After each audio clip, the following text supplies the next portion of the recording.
अल्लाह काफ़ी है और वो बहुत अच्छा कारसाज है। नाज़रीन, प्रोग्राम फिर ना कहना के साथ मैं हूं रुखसार राजपूत और आप देख रहे हैं आप तक न्यूज़।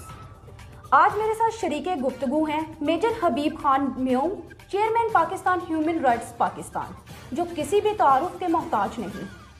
नाज़रीन, आप जानते होंगे अजीम सूफ़ी शायर हज़रत बाबा बुल्ले शाह रहमतुल्लाह से मुल्हिका इराज़ी पर कब्ज़े हों या मिज़ाद बाबा कमाल चिश्ती के इराज़ी पर कब्ज़े हों, हमारे मुल्क पाकिस्तान की अदलिया हो या इस्टेब्लिशमेंट हो, इनकी इज्जत के लिए और पाकिस्तान की बका के लिए ये हमा वक्त पेश रहते हैं। आज हम इनसे गुफ्तगू करेंगे कि मानसून की बारिशों की वजह से जो गरीब लोगों के घरों में पानी दाखिल होकर छतें गिरा देता है, इसके लिए इंतज़ामिया क्या किरदार अदा कर रही है। जी अस्सलाम वालेकुम मेजर साहब। जी अस्सलाम वालेकुम। आप कैसे हैं? अल्लाह का करम। आप बताइएगा कि ये बारिशों का पानी कोई शक नहीं कि अल्लाह की तरफ से आता है, लेकिन इसे निकालने के लिए सद्देबाब के लिए ज़िले इंतज़ामिया क्या किरदार अदा कर रही है? ये एक इंतहाई अफसोस का मुकाम है कि हमारे मुल्क में रियासती इदारे तनख्वाह लेना अपना हक समझते हैं और फ़र्ज़ की अदायगी को एहसान बनाते हैं। रिश्वत के बगैर, सिफारिश के बगैर, सियासी दबाव के बगैर ये काम करने को अपनी बेइज्जती समझते हैं।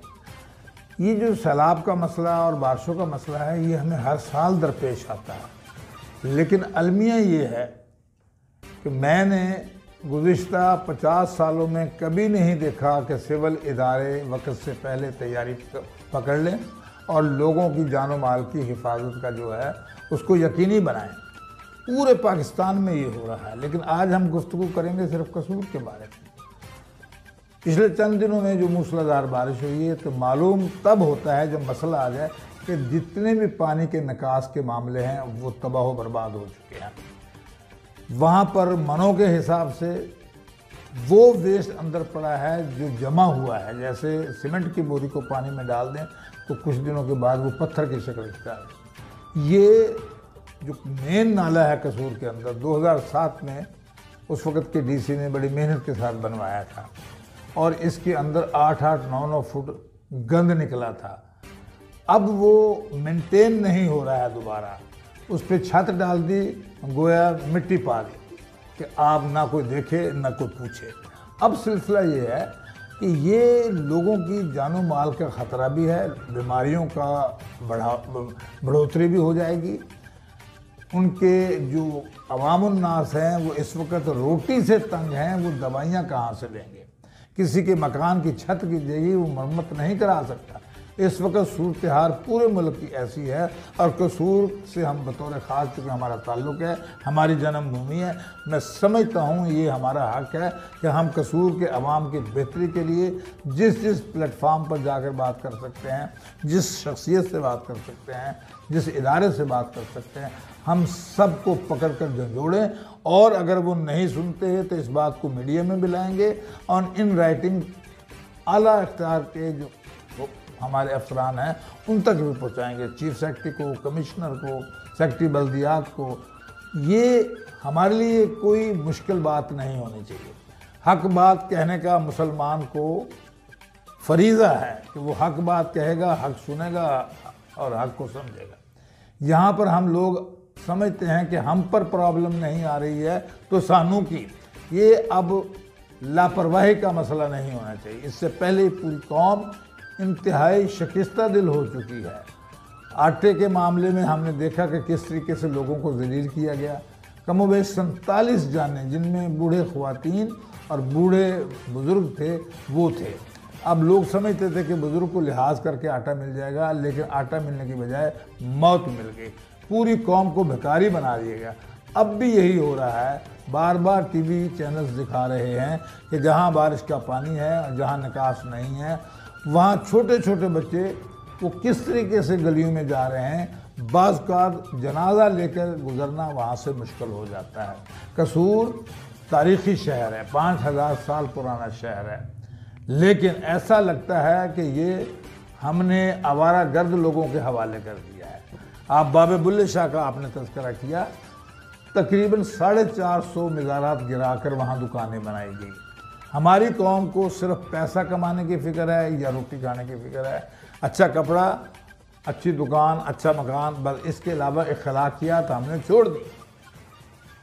बाबे बुल्ले शाह का मज़ार पर शहर की तरफ से एहतजाज नहीं हुआ। अब कमाल चिश्ती के मज़ार पर 3 कनाल जगह दे दी गई पेट्रोल पंप के लिए। वो एक इंतहाई तारीखी जगह है। आप उस टिब्बे को देखें जो ऊंचाई है वहाँ पर, उसमें से पुरानी ईंटें और पुरानी चीज़ें निकलती हैं। अब हमने उसको इंतहाई कम कीमत पे कौड़ियों के दाम उसको लीज पर दे दिया है 30 साल के लिए। और ये भी हैरानगी की बात है कि महकमा किस तरीके से फ्रॉड कर रहा है। ये महकमा भी कसूर की बदकिस्मती को बढ़ावा दे रहा है कि इन्होंने 2007 में कागजात लिखे कि जी हमने लीज पर 15 साल पहले दी थी। कभी ऐसा हुआ है कि पेट्रोल पंप ऐसी अहम जगह पर बनाने की इजाज़त मिल जाए और वो 15 साल इंतज़ार करे? वो शख्स तो वहाँ दुकानें बना के किराया दे दे तो वो 10-20 लाख उनसे कमा सकता है। अब बात दोबारा आती है कि महकमा बल्दियात क्या कर रहा है।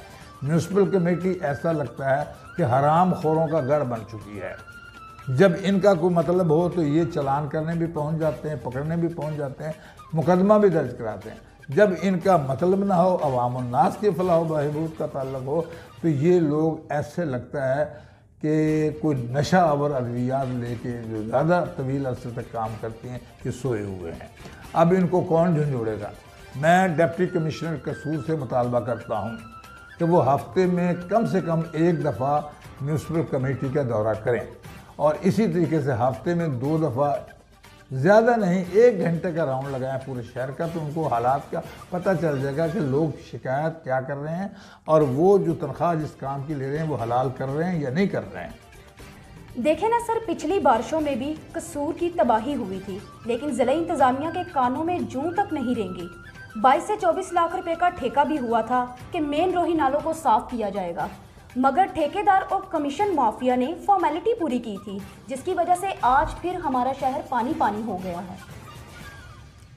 ये बहुत दुरुस्त बात है आपका जो सवाल है। ये हकीकत है कि हराम खोरी ऐसा लगता है हमारे सरकारी इदारों की नस नस में बच चुकी है। ये हर साल ठेका होता है, 1 साल नहीं हुआ कि इस गंदे नाले को आपने रवा रखना है, इसमें उलझाव नहीं होना चाहिए, रुकावट नहीं आनी चाहिए। पिछले साल का ठेका कागजात में हो रहा, और बहुत सारे महकमे हैं, मैं मिसाल दूंगा यहाँ पर सिविल डिफेंस महकमा है, उनको पूरी सिविल गवर्नमेंट का 1% बजट मिलता है। अगर ज़िले का टोटल बजट सारी कमेटियों को मिलाकर 15 अरब रुपए है तो 15 करोड़ सालाना मिलता है। ना महकमा नज़र आता है ना उनका अमला नज़र आता है। पूरा शहर में पेट्रोल पंप बिक रहा है, सड़कों पे बिक रहा है, गलियों बाज़ारों में पेट्रोल पंप लगा लिए हैं। इसी तरीके से ये महकमा सफाई जो है ये बल्दिया की बुनियादी जिम्मेदारी है। डिप्टी कमिश्नर के पास इख्तियार भी है और वक्त भी है। ये नहीं कहा जा सकता कि जी उसके पास टाइम नहीं है। टाइम नहीं है तो वो गवर्नमेंट से कहें कि उसको किसी ऐसी जगह पे भेज दिया जाए जहाँ उसको फारग बिठा लिया जाए कि वो आराम से बैठ के वहाँ पर अखबार पढ़ता रहे। यहाँ पर deputy commissioner, additional deputy commissioner, AC साहब, इन लोगों को शायद ही कभी किसी ने देखा हो। ये सड़कों पे आते हैं दहशत गर्दी फैलाने के लिए। मैंने कई दफ़ा कहा है, डीसी को भी कहा है, एडीसी को कहा कि तुम जब आते हो बगैर तला के लोगों की रेहड़ियाँ तोड़ते हो, फ्रूट गिरा देते हो, सामान गिरा देते हो, आप इनको जगह बना के दें और इनको रोज़ाना चेक करें। 1 इंच भी आगे आए तो उसका चालान करें, उनका सामान ज़ाया ना करें, चालान करें और इज्जत से पेश आएँ। लेकिन हमारी ज़िले इंतज़ामिया जो सिविल एस्टेब्लिशमेंट है वो ऐसा लगता है कि ये दुश्मन की फ़ौज है जो हम पर हमला आवर हो गई है। अवामुन्नास की ये कमज़ोरियाँ होती हैं, थोड़ा सा बढ़ जाना, आगे हो जाना, पीछे हो जाना। इसको गवर्नमेंट के जो ये मुलाजमीन हैं पूरा सैकड़ों लोगों का हमला है और हर चीज़ को बआसानी कवर कर सकते हैं। लेकिन मजाल है कि इनके कान पर कोई जूं की बजाय जूं का एक छोटा सा पाँव भी नहीं रेंगता। ये हमारी बदकिस्मती है। अवाम इकट्ठे हों, मैं इनका केस चीफ सेक्रेटरी तक भी ले जाऊंगा, गवर्नर तक ले जाऊंगा, चीफ मिनिस्टर तक ले जाऊंगा, मीडिया में भी ले जाऊंगा। हर आदमी जो इस मामले में हमारी मदद कर सकता है, कसूर के मसाइल को हल करने में, कसूर के अवाम की तकालीफ को हल करने में, हम उस आदमी को अपना मोहसिन मानेंगे, उससे दरख्वास्त करेंगे कि वो हमारे साथ ताउन करे। जो भी जिस किस्म का भी वक्त वो देगा हम कबूल करेंगे। अवामुन नास के मसाइल हल होने चाहिए। हम बतौर फैशन अदलिया को और फ़ौज को बुरा भला कहते हैं। फ़ौज का जो सिपाही सियाचिन में -40 में खड़ा होता है, वो आपसे ये नहीं कहता जी मुझे रोटी नहीं मिली। वहाँ पे बड़े मसाइल होते हैं। ये तो एयर कंडीशन कमरों में बैठे हुए हैं, काम कुछ नहीं करते। हर आदमी जब तक हाथ पांव नहीं जोड़ता ये उसकी बात नहीं सुनता। जी नाजरीन, आपने देखा और मेजर साहब की गुफ्तगू सुनी। यहाँ हर जगह ही करप्शन का रोना रोया जा रहा है। पता नहीं कब मूसा आएगा जो हमारे मुल्क पाकिस्तान को फ़िरौनों से निजात दिलाएगा। नाज़रीन, आपकी फीडबैक का हमें इंतज़ार रहेगा। इंशाल्लाह फिर मिलेंगे किसी नए इशू के साथ। तब तक के लिए प्रोग्राम फिर ना कहना से मुझे दीजिए इजाज़त। अल्लाह हाफिज़।